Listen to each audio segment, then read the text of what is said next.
中国在此次苏丹撤侨中展现出怎样的大国魅力呢？从3方面让你看到不一样的中国，连美国看了都得自愧不如。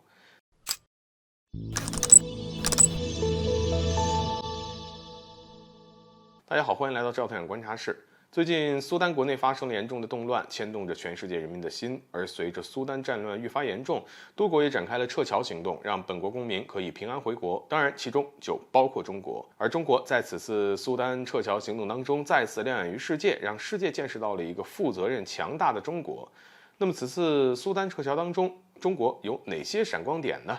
首先，我国对苏丹的形势把握还是相当到位的，并在第一时间就对苏丹的中国公民发出预警，让中国公民呢做好相应的撤离准备。而因此，中国在此次苏丹撤侨行动当中展现出的速度是相当快的，这也为许多中国公民撤离苏丹提供了充足的时间。值得一提的是呢，在这一点上，美国都要感到自愧不如。根据相关报道，美国国务院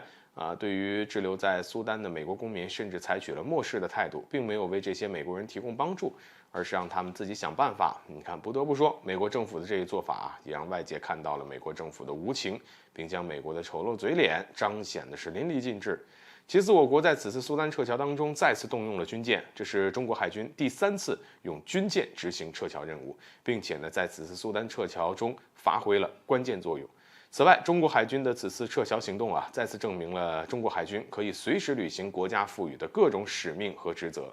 当然，有了前2次的经验，中国海军呢也更加的熟能生巧，在撤侨中发挥了重要作用，成功的将中国公民护送到安全地带。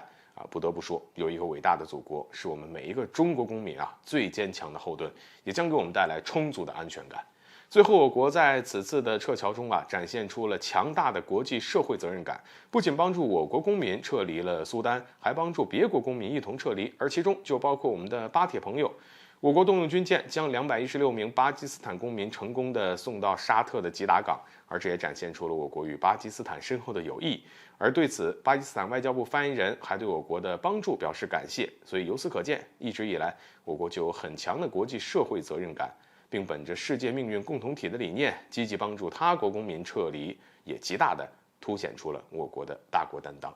而在此次的苏丹撤侨行动当中，我国展现出强大的责任感以及高效的效率也让我们再次被世界所钦佩。与此同时，我们在撤侨中的表现也与美国的不作为形成了鲜明的对比，也让世界看到了美国的真面目，这或许将让美国感到无比尴尬。好了，本期节目就到这里，欢迎点赞转发，留下您的精彩评论。